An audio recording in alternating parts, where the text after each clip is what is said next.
సోమేశ్వర స్వామి దేవాలయం కొలనపాక.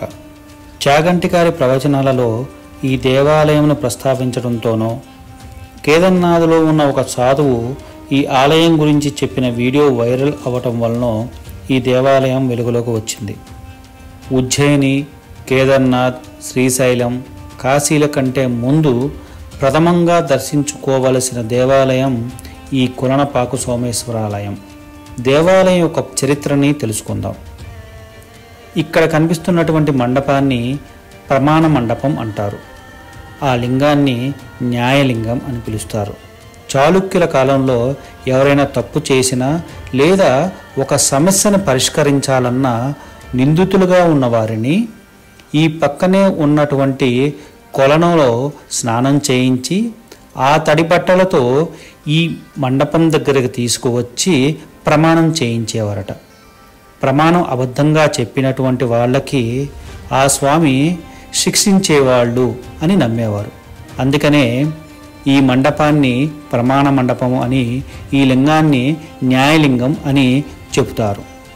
కొలనపాక శ్రీ సోమేశ్వర స్వామి ఆలయ ప్రవేశ ద్వారం తోరణ ద్వారంతో చాలా ఎత్తుగా కనిపిస్తుంది. తోరణ ద్వారానికి అటు ఇటు ద్వారపాలకులు ఉన్నారు. అలానే లోపలికి వస్తే మనకి చుట్టూరు ప్రాకార మండపం కనపడుతుంది. ఎదురుగా రాతి ధ్వజస్తంభం ఉంది. ధ్వజస్తంభానికంటే ముందు ఉన్నటువంటి విగ్రహాన్ని మనం గమనించినట్లయితే చూడటానికి ఆంజనేయ స్వామిలాగానే కనపడుతున్నారు. కానీ ఆయన ఆంజనేయ స్వామి కారు, మత్స్య వల్లభుడు. అంటే హనుమంతుడు సముద్రం పైనుండి వెళుతున్నప్పుడు ఆయన చెమట చుక్కల సముద్రంలో పడినప్పుడు దాని చేప మింగటం వలన ఆ చేప కడుపులోంచి ఉద్భవించిన వాడే వల్లభుడు. రాతి ధ్వజస్తంభం వెనకాల ఆలయానికి ముందు 4 స్తంభాల మండపం ఉంటుంది. దాని లోపల కాకతీయుల కాలం నాటి నంది విగ్రహం అద్భుతంగా ఉంటుంది. దేవాలయ ఆవరణం నిండా ఎన్నో శిథిలమైన శాసనాలు, చిత్రమైన విగ్రహాలు మనకు కనిపిస్తాయి. దేవాలయ ప్రాంగణాన్ని ప్రాకార మండపాలనే మ్యూజియంగా ఏర్పాటు చేశారు పురావస్తు శాఖ వారు.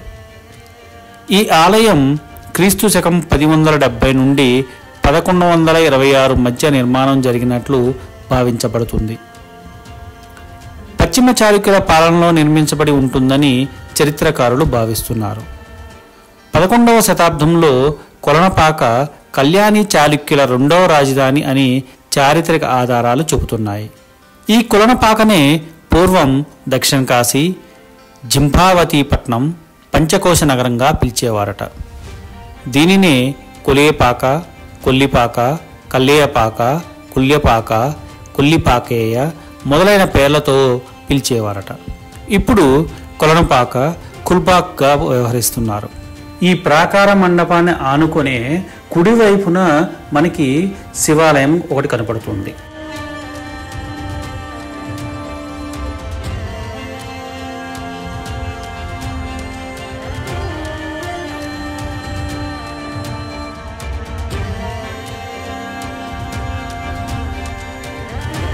వీరభద్రస్వామి యొక్క దేవాలయం కనిపిస్తుంది.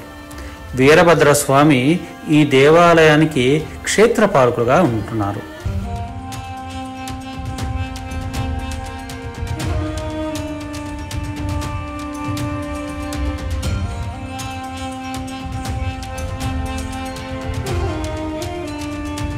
మ్యూజియాన్ని, వీరభద్ర మండపాన్ని దాటి వెళితే ప్రధాన ఆలయాన్ని చేరుకుంటాం. ఈ నడుమ ప్రమాణ మండపంలో నందీశ్వరుడు మనల్ని పలకరిస్తున్నట్లుగా కనిపిస్తాడు. ప్రధాన ఆలయం ప్రాకార మండపాల నుండి వేరుగా నిర్మించబడి ఉంది. ముఖమండపంలో మనకు పంచముఖేశ్వరుడు దర్శనమిస్తాడు. స్వయంభూవుడైన సోమేశ్వరుడు వెనక ఆది జగద్గురు రేణుకాచార్య ఆవిర్భావ దృశ్యం. ఇక్కడ సోమేశ్వర లింగాన్ని పుట్టులింగం లేక స్వయంభూలింగంగా చెబుతున్నారు. ఈ లింగం 4 యుగాల నాడే వెలిసింది. కృతయుగంలో స్వర్ణలింగంగాను, త్రేతాయుగంలో రజతలింగంగాను, ద్వాపరయుగంలో తామ్రలింగంగాను, కలియుగంలో శిలాలింగంగా దర్శనమిస్తున్నట్లు స్థల పురాణం. ఈ లింగమే రెండుగా చీలి దానిలో నుండి ఆది జగద్గురువు రేణుకాచార్య ఆవిర్భవించి 1000 సంవత్సరాలు భూమండలం మీద శైవ మత ప్రచారము చేసి మళ్ళీ ఇక్కడే లింగైక్యం పొందినట్టు సిద్ధాంత శిఖామణి అనే గ్రంథంలో వ్రాయబడి ఉందని స్థల పురాణం. ఈయనకే రేణుకుడు, రేవణ, నేవన, నేవన సిద్ధేశ్వరుడు అనే పేర్లు ఉన్నాయి. శ్రీమత్ రేవణ సిద్ధస్య కుల్యపాక పురోత్తమే సోమేశలింగ జననం నివాసే కదలీపురి అని రేణుకాచార్య స్తుతి. పంచపీఠాలు. శ్రీ సోమేశ్వరలింగం పంచపీఠాలలో మొదటిగా వీరశైవులు పూజిస్తారు. సోమేశ్వర స్వామి కొలనపాక, సిద్ధేశ్వర స్వామి ఉజ్జయిని, భీమనాథ స్వామి కేదార్నాథ్, మల్లికార్జున స్వామి శ్రీశైలం, విశ్వేశ్వర స్వామి కాశీ. ఎడమవైపు ఉపాలయంలో మల్లికార్జునుడు, ఆ పక్కనే 4 మెట్లు ఎక్కి కుడివైపుకు తిరిగితే ఉపాలయంలో చండీమాత కొలువు తీరి ఉంది. చండీమాత భక్తులు ముడుపులు కట్టి కోరికలు తీరిన తర్వాత మొక్కులు చెల్లించుకుంటూ ఉంటారు. అందుకే చండీమాత ముఖమండపంపై కప్పంతా ఈ ముడుపుల మూటలతో నిండి ఉంటుంది. కోటిలింగేశ్వరాలయం. ఎడమవైపు ద్వారం నుండి వెలుపలికి వస్తే నైరుతిలో కనిపిస్తుంది కోటిలింగేశ్వరాలయం. పంచకోశ నగరంగా పిలువబడే ఈ క్షేత్రంలో కోటి లింగాలను ప్రతిష్ఠించే సమయంలో 1000 లింగాలు తక్కువ అవడంతో ఒకే రాయిపై 1000 లింగాలను చెక్కి ప్రతిష్ఠించారట. అదే కోటిలింగేశ్వరాలయంగా ప్రసిద్ధికెక్కింది. ఒక్కొక్క వరుసలో 50 లింగాలను చెక్కి ఉంటాయి. అట్లాంటి 20 వరుసలు కింద వరకు ఉంటాయి. ఉత్తర ద్వారం గుండా వెలుపలికి వస్తే కాకతీయ కళా సాంప్రదాయాలతో నిర్మితమైన మరో శిథిల శివాలయం మనకు కంటపడుతుంది.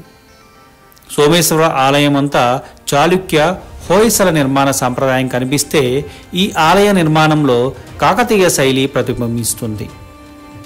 దీనిలో శివలింగం, ముఖమండపంలో నంది మాత్రమే మిగిలి ఉన్నాయి.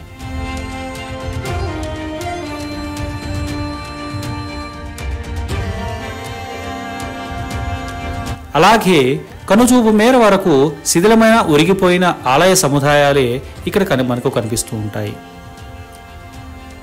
ఉపాలయాల్లో కాలభైరవుడు, వీరభద్రుడు, కుమారస్వామి రూపాలతో పాటు ఒక మండపంలో ఆంజనేయుడు కూడా కొలువితీరి ఉన్నాడు. వీరశైవ క్షేత్రాల్లో ఆంజనేయుడు కనబడటం ఆంజనేయుడు శివాంశ సంభూతుడిగా పూజించడమే కారణమై ఉండవచ్చు. వీరశైవ మతం. వీరశైవ మతం అనేది హిందూ ధర్మంలో భాగమైన శైవ మతంలోని ఒక విభాగం. వీరశైవ మతాన్ని 5 ఆచార్యులు ప్రతిపాదించారు. వారు రేణుకాచార్యులు, ద్వారకాచార్య, ఏకోరామ, పండితారాధ్య, విశ్వరాధ్య. 8వ శతాబ్దంలో రచించినటువంటి శ్రీ సిద్ధాంత శిఖామణి అనే గ్రంథంలో వీరశైవ మతాన్ని మొదట రేణుకాచార్యుడు అగస్త్య మహామునికి ఉపదేశించినట్టు చెప్పబడింది. అందుకే వీరశైవ 5 పీఠాలలో ఇది మొదటి పీఠంగా భావిస్తారు. రంభపురి పీఠం. ఇది కర్ణాటక రాష్ట్రంలోని శృంగేరి సమీపంలో ఉంది. దీనికి సంబంధించిన దేవాలయమే ఈ సోమేశ్వర దేవాలయం. ఉజ్జయిని పీఠం. ఇది మధ్యప్రదేశ్ రాష్ట్రంలోని ఉజ్జయినిలో ఉంది. కేదార్ పీఠం ఉత్తరాఖండ్ రాష్ట్రంలోని కేదార్నాథ్లో ఉంది. శ్రీశైల పీఠం. ఇది ఆంధ్రప్రదేశ్ రాష్ట్రంలోని శ్రీశైలంలో ఉంది. కాశీపీఠం ఉత్తరప్రదేశ్ రాష్ట్రంలోని వారణాసిలో ఉంది. తెలంగాణ రాష్ట్రం, ఆంధ్రప్రదేశ్, కర్ణాటక, మహారాష్ట్ర మరియు ఇతర రాష్ట్రాల నుండి వీరశైవ లింగాయతులు పెద్ద సంఖ్యలో ఆలయాన్ని సందర్శించి ఏటా రేణుకాచార్య జయంతిని జరుపుకుంటారు. ఈ వీరశైవ లింగాయతుల మెడలో శివలింగం ధరించి ఉంటారు. ఆలయ సమయాలు ఉదయం 6 గంటల నుండి సాయంత్రం 7 గంటల వరకు. కొలనపాక గ్రామం యాదాద్రి భువనగిరి జిల్లా ఆలేరు మండలంలో ఉంది. కొలనపాక వరంగల్ నుండి 82 కిలోమీటర్ దూరంలో ఉంటుంది. సమీప రైల్వే స్టేషన్ వరంగల్. సమీప విమానాశ్రయం హైదరాబాద్ అంతర్జాతీయ విమానాశ్రయం. ఈ వీడియో మీకు నచ్చినట్లయితే లైక్ చేయండి, షేర్ చేయండి. మరిన్ని నోటిఫికేషన్స్ కోసం బెల్ ఐకాన్ని ప్రెస్ చేయండి. ఓం నమః శివాయ.